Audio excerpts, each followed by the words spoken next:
Let's start learning about cloud computing. What I'm going to do in this lesson is just show you some examples of cloud computing and compare them to non-cloud services, and that will help you to understand what cloud computing is. So let's start off with the example of an email server. So in your company, you've likely got some kind of email service. Now, it could be a cloud service, but if we went back 10 years or 15 years, it would be a mail server in your company data center. And that would have some software running on it, and that's what you would use then to connect and download your emails and to send emails. Now, a cloud service is something like Gmail. So Gmail is obviously a consumer service, but it's also used by businesses as well. And it basically just means that it's a service that you can leverage, and you don't need to run a physical server in your data center or even a virtual server in your data center. You're not managing that. It's all managed for you. You literally just sort of connect and set up your company on Gmail, and then it's all done for you. You just pay a subscription cost. Another example is a file server. So your company probably has some kind of file server in-house, and you might have a shared directory system where you can access data. And that's going to be managed again internally. It can run on physical hardware, or it could be a virtualized server. But a cloud example would be Dropbox. So Dropbox is a service which allows you to upload and download data, and you can share that data with other users, very much like you can with a file server. It is slightly different, but they're both services that allow you to store data, and in the case of Dropbox, you're not managing anything. It's all managed for you. Another example would be a customer relationship management system, a CRM. So this is where you store information about your customers, you store information about your sales activity and that kind of thing. And you might choose instead to choose something like Salesforce.com.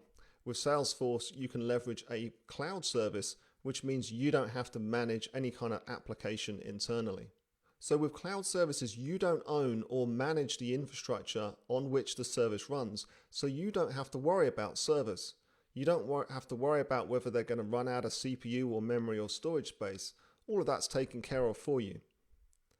They're offered on a subscription or consumption model. So that basically means you're paying a certain fee, or maybe a fixed fee. So for example, you might pay a fixed fee for utilizing Gmail, or you might be charged on a consumption basis with Dropbox, where they say you're going to pay for the amount of storage you actually store on Dropbox.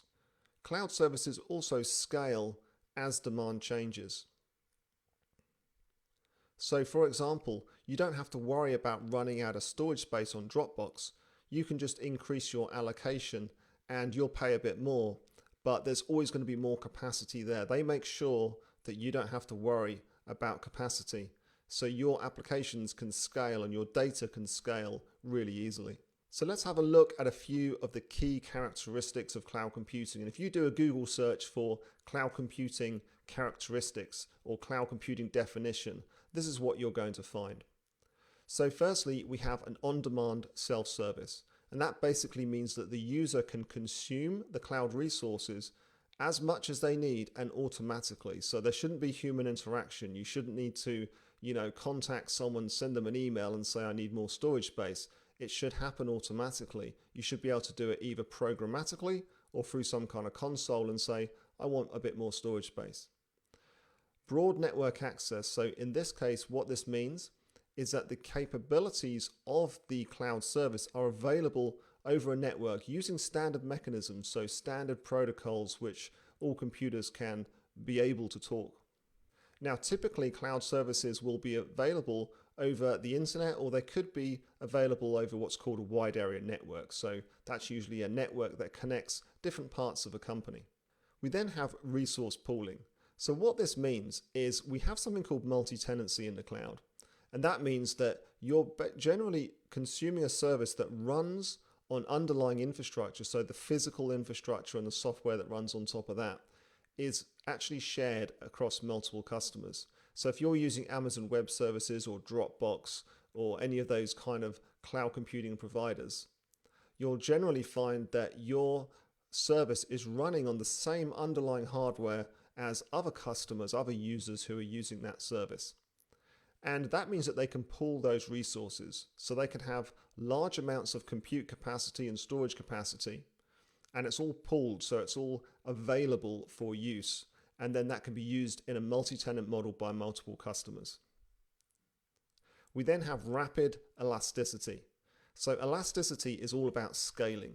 So that means, let's say your application suddenly needs a huge amount of power because it's Black Friday, for instance, and you've got a sale on. Elasticity means that you can scale your application so it can find automatically the compute resources it needs to be able to scale and serve your customers. And then after Black Friday, when everything calms down again and you get fewer customers, you can scale back so you're not paying for that compute capacity that you needed during the busy period. Cloud computing services are typically a measured service as well. And that means that the resource usage is monitored and metered. So for example, with Amazon Web Services, you can see an itemized bill and it will show you how much you've used each service and what you've been charged for that particular service. And then it gives you a total as well.